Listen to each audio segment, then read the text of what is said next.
to the Healthy Sales Chick Show. This is Nancy White, the host of this show. And here we love to talk about our healthy mind, our body, and our spirit. And we need to nurture all three every single day, or one of those areas are going to start letting us know that it has been left out. As my dear friend Paula Fellingham and the founder of Win Win Women TV always says, we welcome you with open arms and open hearts. I have a question for you. Are your cells happy and healthy from head to toe? They just might need a little refreshing makeover. I absolutely love having guests to come and share their expertise on how they are helping others to nurture their mind, their body, and their spirits. And I have a beautiful guest with us this evening, Wendy Rose Williams. And Wendy, thank you so much for your willingness just to come and be a part. Oh, it's my pleasure. Thank you for having me. Well, we're going to talk about something that we do not hear very much about, but Wendy Rose Williams is a past energy healer. And you might want to know, what is that? Well, we're going to find out about that. But she helps people to release the energy that no longer serves them, including chronic pain, both physical and emotional, including anxiety, depression, stuck energy. Also, just, when the energy is released, it allows people to live a happier, healthier life, one that's filled with joy and purpose. Wendy has had not one, but two near-death experiences. They were called NDEs, and I had to Google it to find out what it was. But the first one was in August of 1997 while pregnant, and she met her angels for the first time when an aorta burst. Oh my gosh, I know that had to be scary. While at home alone, and again the night before surgery. Meeting the soulmate Wendy contacted with to wake her up spiritually led to her to meet this gentleman, Dr. Michael Newton, and he has written The Journey of the Souls. And these two events in Wendy's life tandem triggered a profound spiritual awakening. She experienced a stunning physical and emotional breakthroughs from her own past life regression, therapy sessions, and other healing work, but also it included releasing decades, a battle that she'd been having that had debilitating daily chronic pain and mobility issues. And the remarkable difference that Wendy experienced in her quality of life from healing her own past life energy inspired her to help others to release the energy that no longer serves them. She is so absolutely gorgeous and beautiful. You would not ever fathom that she has had two near-life death experiences. And so, Wendy, I love asking this question. With all that you've been through, what was it that guided you to know that this was the time that it was for you to reach out to start helping others? Yes, that's such a great question, Nancy. And I had, as you said, I had the near-death experiences back in August of 1997, and I was newly pregnant with my youngest daughter. And I had a lot of difficulty unpacking the experience, even though it was very incredible, uplifting. It changed everything for me. But because it was such a profound change, I didn't share the near-death experiences for about 20 years.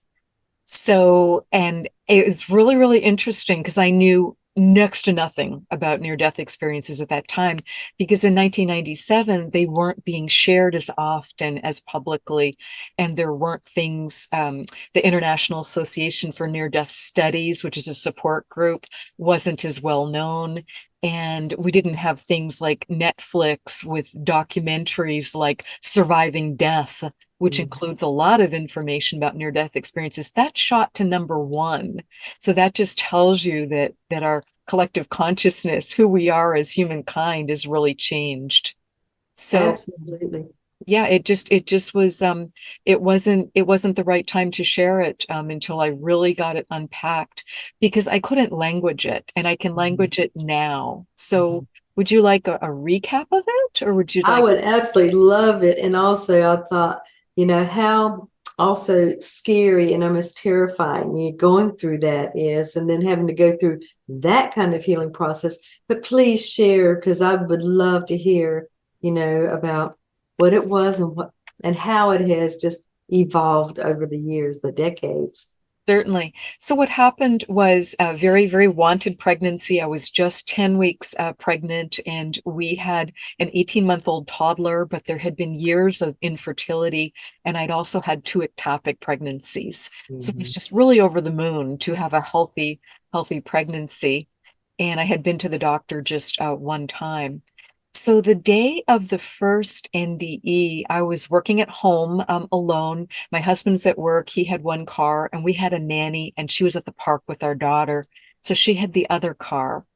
And Nancy, I just did not feel right that day. I just kept trying to focus. I just kept trying to settle down.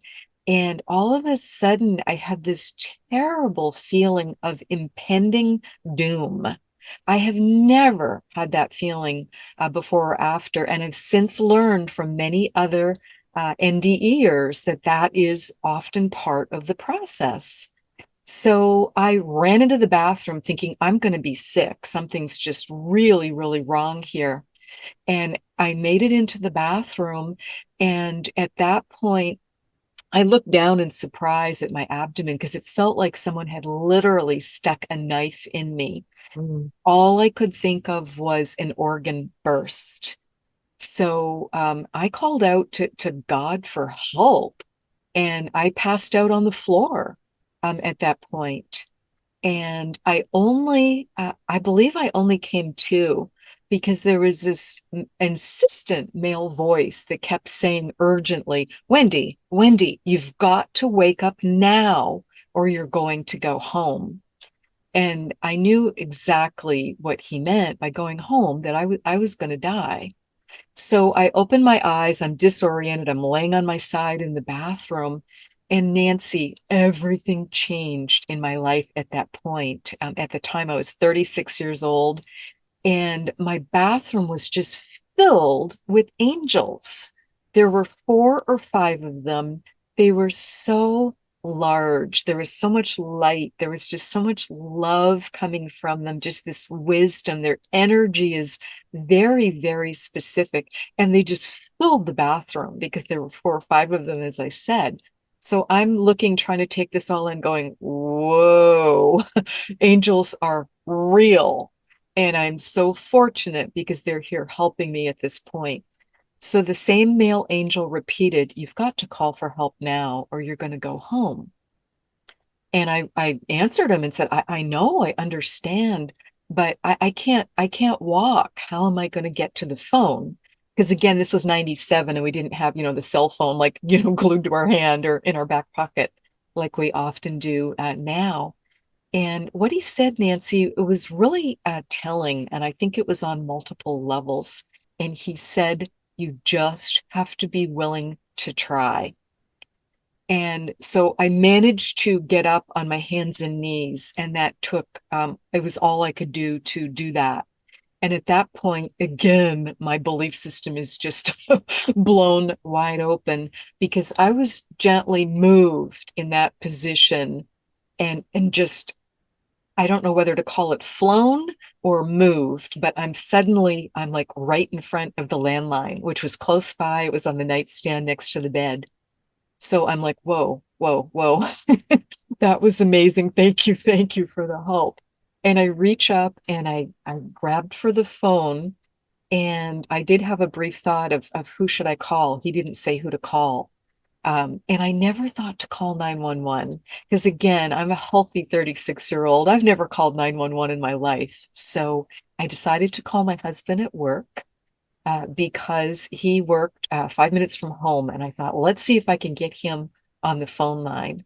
And again, I was being so assisted that day, Nancy, because I got him on the phone right away. That has never happened before or since. And I give him a lot of credit because all I said to my husband was, I need you to drive me to the hospital now. Can you take me to the hospital now? And all he said was, on my way. And I could hear him, throw the phone down. So I had just enough time to call the OB office and tell them what was happening, that I was in extreme pain and that my abdomen was distending really oddly. I didn't understand why it was just getting bigger and bigger. And I told them my husband was on the way, and they said, great, he can get you here faster at this point than 911. So when you get here, we don't want you to park the car, just pull up curbside. We're going to be waiting for you with a wheelchair. We don't want you walking. So that's exactly what happened. And I think it's important to understand too. Again, I'm so fortunate because my OBGYN office, they were located right at the hospital.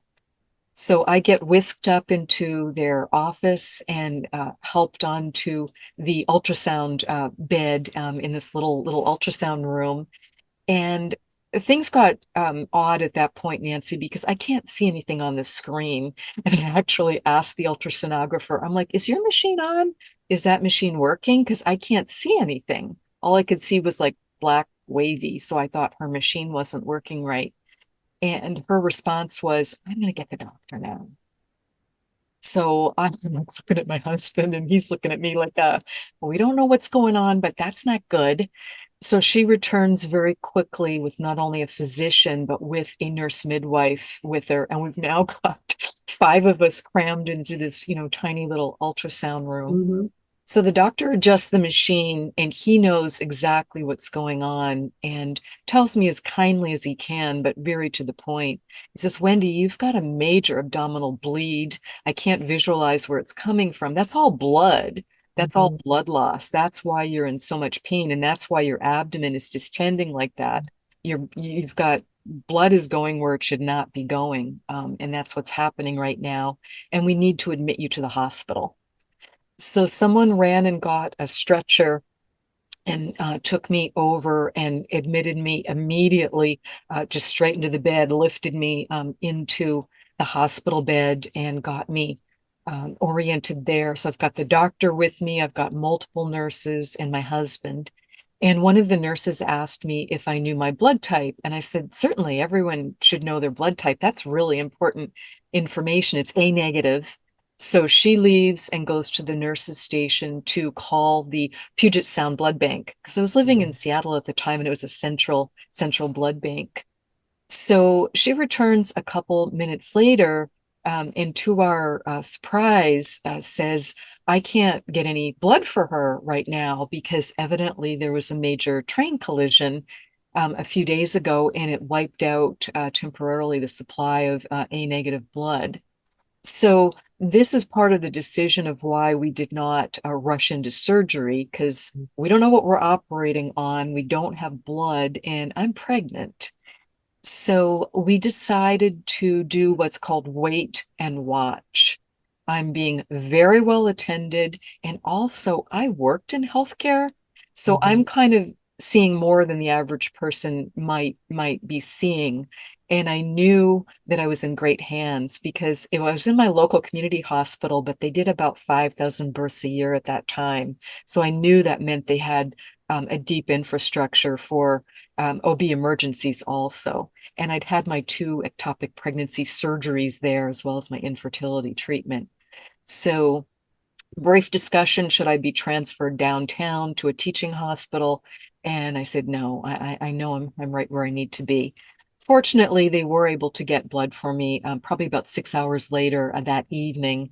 So start transfusing, and we're using transfusion medicine and wait and watch to see if we can get this bleeding to stop. Because as you know, the body is a miracle. And our Mm-hmm. cells, I mean, everything is regenerating in our body all the time if we just give it what it needs.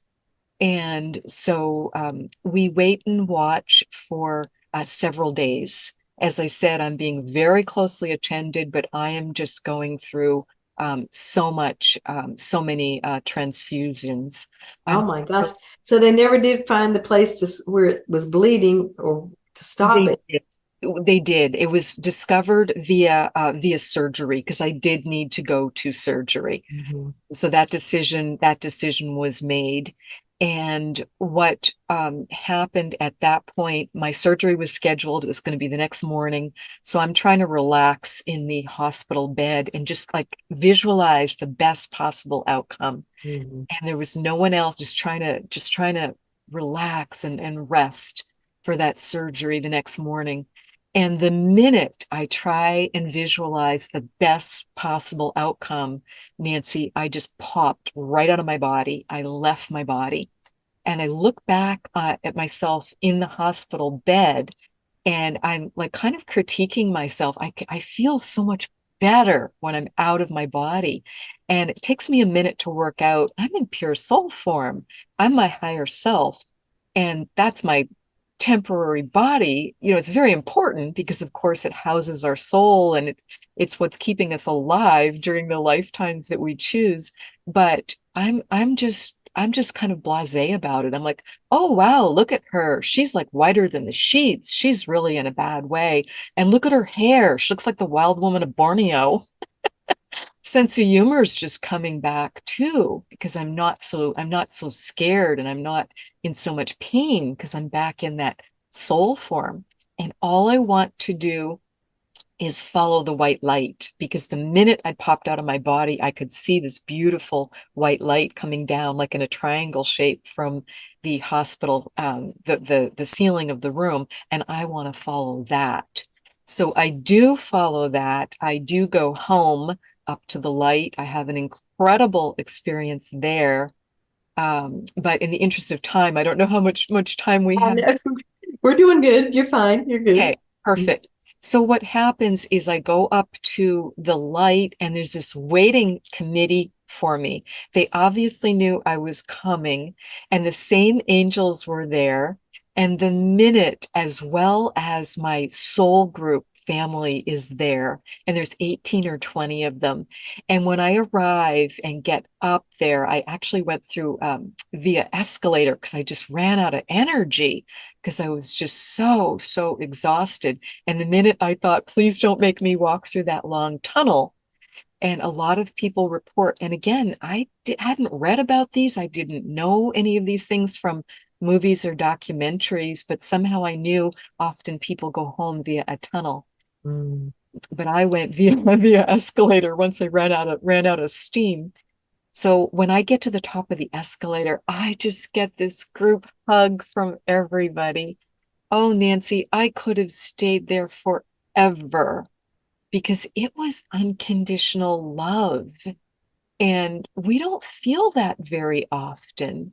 So it made me realize we've really got to learn how to give that to ourselves. And again, just nourish our mind, body, spirit, and just be able to take such great care of ourselves. So I'm just basking in this hug from everyone, from my soul family, the people that I know the best and have incarnated with many times. And then the same male angel that had been in my bathroom speaks. And he says, welcome home. We're so glad you're here. You've done nothing wrong. You're welcome to stay. The minute he says one word, I'm like, oh my goodness, that's Archangel Michael. I'm so fortunate. I get to meet with him again, and that's who came and helped me. That is just mind blowing to me. I'm so grateful for that. And when he's saying, you know, you're welcome to stay, and I'm getting this hug, I'm like, well, of course I'm staying. Why would I go anywhere else? Because just as I said, getting that unconditional love is just everything. So Okay, Wendy. So, how did you get back? yes. So the way I got back was via, he shared three pieces of information with me. And he told me, it's your choice and you're going to need to decide quickly. Number one, if you choose to go back, you will have a successful surgery tomorrow and you'll completely regain your health. So that was huge to know that. Number two, your baby will be born healthy, also huge. Number three was the kicker because now I'm starting to like, oh, should I go back? Number three, what he told me was if you choose to go back, your life is going to be very difficult. likely for many years, because you're not living your life purpose. You're not on your life path. So I'm horrified to hear this. I'm so embarrassed. I just feel terrible. No one wants to hear this. And so of course I ask him, well, what am I supposed to be doing? What am I not be doing? I'm willing to change. What do I need to do? And he just shakes his head.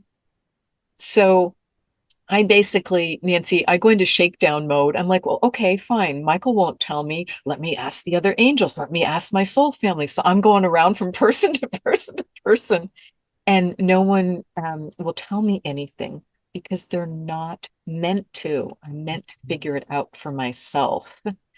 So so Michael then asked me at that point, what do you want to do? And all I can see is my little daughter's face. I can see our adorable toddler's face the minute he asked me that, and it like filled my world. It wasn't normal size. So, and I know I'm going to regain my health. I know I'm going to have another healthy baby. So the decision was easy at that point. I'll figure out the rest. And I said, put me back in, coach. I'm ready to play, meaning I was going to do my best to engage at a deeper level with what I was meant to be doing. So everyone gives me one more group hug at that point. They're so excited. They're like in cheerleader mode. They're like, you're so brave. You can do it. Get back in there. And they give me another huge hug. And that time I could feel energy coming in to assist me. So I just go back down the escalator. I'm like waving to everybody and they're waving to me. And I go back in my body. And it's easy as can be to just pop back into my body. I have the surgery the next morning. And what they discovered was the fundus, which is the top of the uterus, it's an aorta, and that had burst. So Wow. that's why I had lost so much blood. They estimated I lost 3/4 of my blood supply. So I am so fortunate to be living in modern times because I got that immediate, help that I needed, and ride to the hospital and appropriate diagnosis and transfusions, and then surgery to surgically repair the fundus and sew up the top of the uterus while pregnant. That is the biggest miracle, and that your baby did not suffer from all that was going on, the trauma, really. Exactly, exactly. And again, she was only 10 weeks old, so the tiniest little peanut. Mhm. And so there just was room for them to be able to work Yeah. to repair. Now, My does she have A positive blood? um she has I'm A negative. Yes, my Oh, youngest has A positive. Yes. okay. Yeah, Mhm. yes. Wow. Oh my goodness, Wendy. So take going through all of that and being able to keep that for quiet for 20 years is an amazing thing for you to go through. Um, and then, as you started sharing and connecting with other people, how is it now that you are helping others go Yes. that have gone So through that? So what what does that what lead to? what that led to, that near-death experience over time, that led to me meeting the soulmate, the gentleman who had the contract. I believe soul contracts are agreements we make with soul family Mhm. members and others that we know. And he had the contract to wake me up. So I really, really, things changed after the near-death experience, after meeting him. And there was a lapsed time along the way here to just be processing all this. But he introduced me to past life regression. He introduced me to this amazing book by Michael Newton called Journey of Souls. And the minute I read that book, I'm like, that's it, that's it, that's it. It's like what I was looking for and didn't know I was looking for. Mhm. So I knew the moment I read the first chapter of the book, I'm like, I have to go for my own past life regression session. And I did do that in 2011. And Nancy, my life changed so positively in 2 hours. I released a lifetime of anxiety, for example, and that just changed everything because I was able to just start doing what I was meant to be doing, which also the NDE had been encouraging me to do. So what I do now is I'm a past life energy healer. I help people release the anxiety, the depression, the chronic pain, the stuck energy that's not serving them so that they can live a much happier and healthier life and feel that they can enjoy their purpose and know what their life purpose is. That is so fantastic. I feel like just going, yay! And so after you work with them, then they have been now informed and guided so that they can continue using what you have shared with them for the rest of their lives. Because you and I both know, just because you go through some healing, go through some processes, it's not a once and done. It's one of those Right. things that you're going to have to continually nurture. It's just like for ourselves, nurturing that mind, that body, and that spirit every single day. That's some of the things that you're teaching and going through, guiding people and empowering them to be able to become their best versions of themselves. Exactly. That's so beautifully put. Yes.